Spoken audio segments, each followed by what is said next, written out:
Before the world touches you, the battle has already begun. Not outside, inside. Every single morning, before your feet hit the floor, before your phone lights up, before anyone speaks your name, something decides the direction of your entire day. And most people lose right there, silently, without realizing a war even existed. You don't lose the day because it was hard. You lose it because you surrendered control the moment you woke up. The morning is not neutral. It is not just a transition from sleep to activity. It is the moment when authority is established. Either you take command of your mind, or your mind takes command of you. Most people wake up already defeated. They open their eyes and immediately obey the first impulse. They check the phone. They react to messages. They absorb noise. They let the outside world invade before they've established any internal order. And once that happens, the day owns them.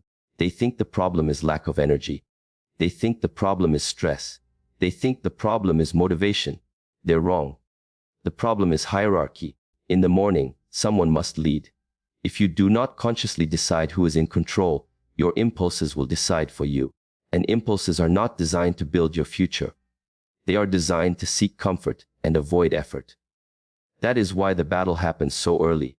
Because if the mind can secure comfort first, it controls the rest of the day. An undisciplined morning creates a reactive mind. A reactive mind creates a chaotic life. Most people spend the rest of the day trying to recover from how they woke up.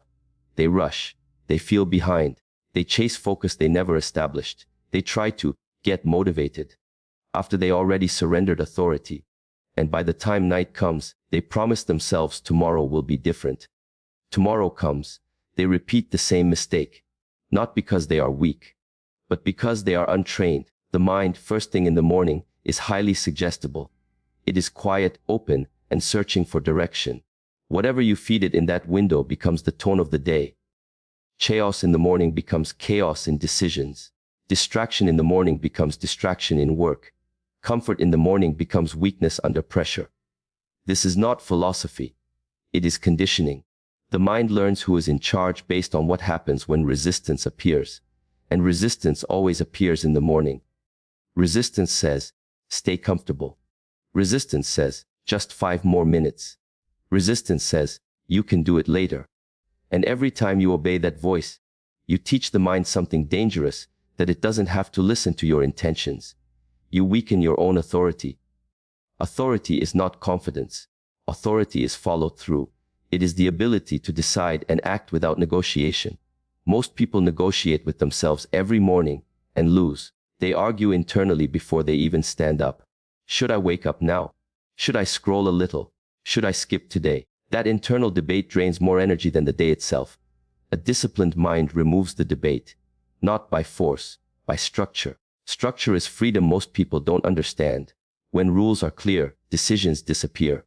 When decisions disappear, energy is preserved. When energy is preserved, execution becomes inevitable. The disciplined morning is not loud or dramatic. It is quiet, intentional, and exact. You wake up, you move. No bargaining, no emotions involved, no waiting to feel ready. Readiness is irrelevant. Requirement is everything. The undisciplined mind asks, how do I feel? The disciplined mind asks, what must be done? That question alone separates those who lead their life from those who chase it. The tragedy is that most people don't realize they're losing the battle. They think life is just stressful. They think they're just busy. They think they're unlucky or overwhelmed. But stress is often just unmade decisions. Overwhelm is often lack of order. Burnout is often mental chaos disguised as effort. A calm life does not come from ease. It comes from control. And control begins in the morning. When you delay action, you don't gain rest. You gain hesitation. When you seek comfort first, you weaken your tolerance for discomfort later. When you give your attention away immediately, you spend the rest of the day trying to get it back. This is why disciplined people protect their mornings fiercely, not because they are obsessed with productivity, but because they understand leverage. The morning is leverage. A small act of discipline early creates momentum that carries through the day. A small act of weakness early multiplies into regret. Momentum works both ways. This is why people who wake up with intention move differently. They speak slower. They decide faster. They don't rush because they're not behind. They don't panic because they're not reacting. They have already won the first battle. And the first battle decides the war. The undisciplined morning creates a mind that waits for instructions from the outside world, notifications, deadlines, other people's urgency. That mind is never at peace because it is never leading.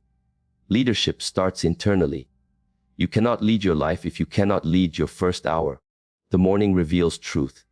It exposes who is actually in control. Not who you want to be, not who you think you are, but who you obey when no one is watching.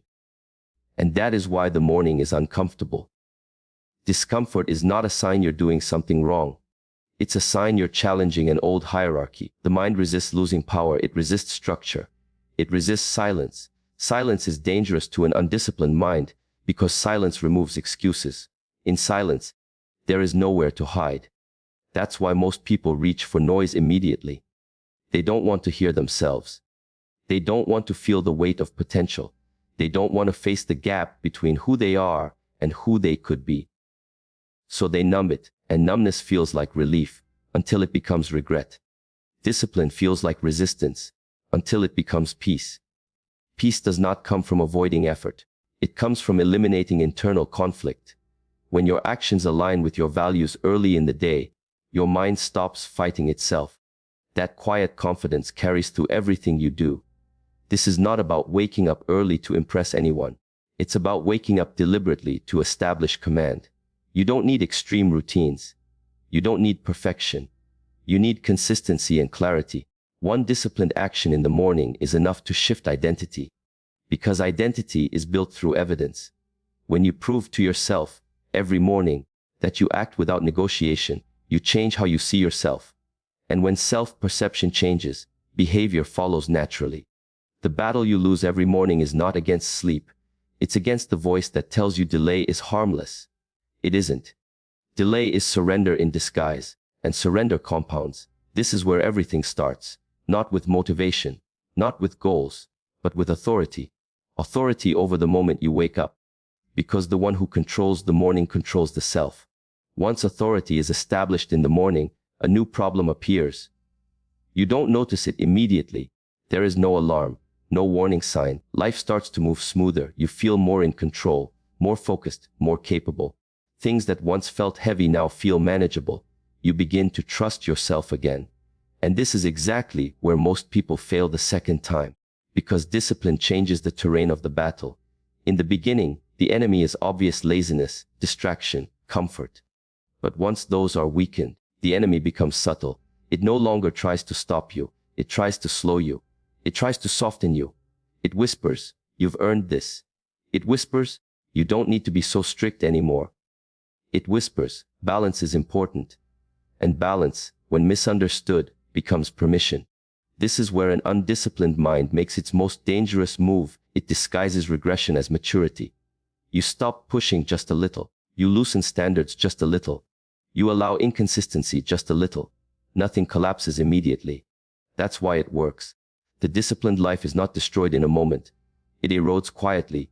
This is why discipline must evolve from effort into identity. At first, discipline is something you do. Later, discipline must become who you are. Because habits can be skipped. Identity cannot. The moment you see discipline as optional, it loses power. The moment you see it as non-negotiable, it becomes effortless. Effort disappears when alignment appears. Alignment between values and actions is what creates calm. That calm is not relaxation, it is readiness. The disciplined mind is always ready because it does not need to argue with itself. Most people are exhausted not because they work too hard, but because they are internally divided. One part wants progress, another wants comfort, and they negotiate all day. Negotiation drains energy, decision restores it. This is why clear standards matter more than high standards. A clear rule beats a difficult goal. I act when it's time. I don't check my phone first thing. I finish what I start. These are not motivational phrases. They are commands. Commands remove doubt. Doubt is what paralyzes most people, not fear. Fear can be moved through. Doubt stalls. An undisciplined mind lives in doubt because it never commits fully. It keeps escape routes open. It wants options in case effort becomes uncomfortable. But growth demands closure. When you close the door to negotiation, focus intensifies. This is when discipline becomes quiet strength. You stop announcing your plans. You stop explaining your process. You stop seeking validation for effort. You simply move. And movement creates momentum. Momentum is misunderstood. People think it comes from excitement. It doesn't. It comes from reliability. When you trust yourself to act consistently, you move faster without rushing. Speed without panic is a sign of mastery. This is why disciplined people appear calm under pressure. They are not improvising. They are executing a system they trust. Systems protect you when emotions fluctuate. Emotions are weather. Systems are climate. The undisciplined mind lives by weather. Productive when sunny. Paralyzed when stormy. The disciplined mind builds climate, and climate outlasts storms. At this stage, you begin to feel distance from the crowd. Not superiority, separation. You notice how reactive people are, how easily distracted, emotionally driven. This can be dangerous if ego enters. Ego wants comparison. Ego wants recognition. Ego wants to feel special. Discipline wants silence. The moment ego replaces discipline, structure collapses. So humility becomes essential. Humility is not thinking less of yourself. It's remembering how easily control can be lost. No one is immune. That's why rituals matter. Not productivity hacks. Anchors. Moments where you reset authority. Where you remind the mind who decides. Where you reinforce identity through action. Discipline is not maintained by intensity. It is maintained by repetition. Repetition under resistance. Resistance never disappears. It changes shape. At first, it's physical tiredness, laziness. Later, it's psychological boredom, entitlement, impatience. Boredom is the final test. Can you do the right thing even when it no longer feels challenging? Because mastery is boring. Excellence is repetitive. Greatness is built in monotony. Most people quit here. Not because it's hard, but because it's no longer exciting. They confuse excitement with progress. Progress is often quiet. The disciplined mind understands this and continues anyway. This is where self-respect deepens. Not the loud kind that demands recognition, the silent kind that doesn't need it. You trust yourself now. And that trust is priceless. Because when life applies pressure, and it will, you don't break, you don't panic, you don't spiral, you respond. Response is power. And power without discipline is chaos. But discipline creates containment. Containment allows strength to be useful instead of destructive. This is why disciplined people don't chase control over others.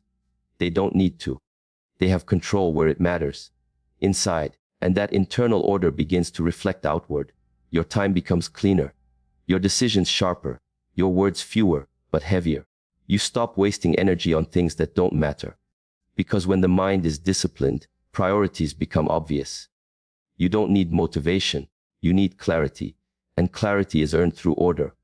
This is the second phase, where discipline is no longer about starting, but about not drifting, where consistency matters more than intensity, where the enemy is not weakness, but forgetting. And this is why the final phase matters most. The final phase is not about building discipline, it's about protecting it. Because once discipline becomes part of who you are, the greatest threat is no longer chaos, it is comfort with stability. Life starts to reward you. Things improve. You gain control. You gain respect. You gain confidence. And slowly, without realizing it, the urgency that built you begins to fade. This is where people lose themselves. Not in failure, in ease. You don't stop working. You don't fall apart. You just stop sharpening. You rely on who you've become instead of continuing to become. And that is when regression begins. The disciplined mind understands a brutal truth. Maintenance is harder than transformation. Transformation has momentum. Maintenance requires awareness. And awareness must be renewed daily. You don't ask, am I disciplined? You ask, where am I letting things slide? Small compromises are invisible at first. A skipped standard, a delayed action, a tolerated distraction. None of them feel dangerous alone. Together, they rebuild the old hierarchy. The mind never forgets how to take control. It only waits for permission. That permission is given the moment you stop paying attention. This is why remembrance becomes essential. You must remember the cost of disorder. Remember how it felt to be scattered. Remember the frustration of knowing what to do but not doing it. Not emotionally, clearly. Discipline fades when memory fades. This is also where solitude becomes powerful. Not isolation, solitude. Time without noise, without consumption, without performance. Time where you audit your direction, your standards, your integrity. A disciplined mind needs silence like a blade needs sharpening. Without silence, drift goes unnoticed. And drift is how strong people fall. You don't need to become harsher. You need to become more precise. Fewer commitments, cleaner routines, stronger boundaries. At this level, saying no becomes more important than saying yes. You no longer prove discipline by doing more. You prove it by refusing what weakens focus. This includes people. This includes habits. This includes identities that no longer fit. Growth demands shedding. And shedding feels like loss before it feels like freedom. The disciplined mind accepts this. It understands that not everything that feels good is good. Not everything that feels safe is aligned. So it chooses alignment over approval. This is where inner peace deepens. Not the peace of comfort, the peace of coherence. Your thoughts match your actions. Your actions match your values. Your values are non-negotiable. When coherence exists, effort feels lighter. Not because life is easier, but because you are no longer fighting yourself. That internal war is over. You still feel fear. You still feel resistance. You still feel doubt. But none of them decide. Decision belongs to you now. And decision, consistently applied, creates destiny. This is why disciplined people don't need to dominate environments. Their presence already shifts them. Calm becomes contagious. Clarity creates gravity. People feel it, even if they can't explain it. It's not confidence. It's reliability. Reliability under pressure. That is rare. And rarity creates influence without effort. At this point, discipline is no longer something you chase. It is something you honor. You honor it by showing up when no one would know if you didn't. You honor it by choosing structure on easy days, not just hard ones. You honor it by refusing to become casual with what saved you. Because discipline didn't just change your mornings. It didn't just change your habits. It changed who you are allowed to become, and that must be protected daily, quietly, without ceremony. There is no final level, no arrival, no permanent victory. There is only vigilance. But vigilance is not fear. It is respect for the power you now hold. The power to decide, the power to act, the power to remain steady when others collapse. That power was earned, and it is kept only one way. By never letting the mind forget its place. By never surrendering authority back to impulse. By choosing discipline, even when life no longer forces you to. Because the real enemy was never outside, and now it never wins again.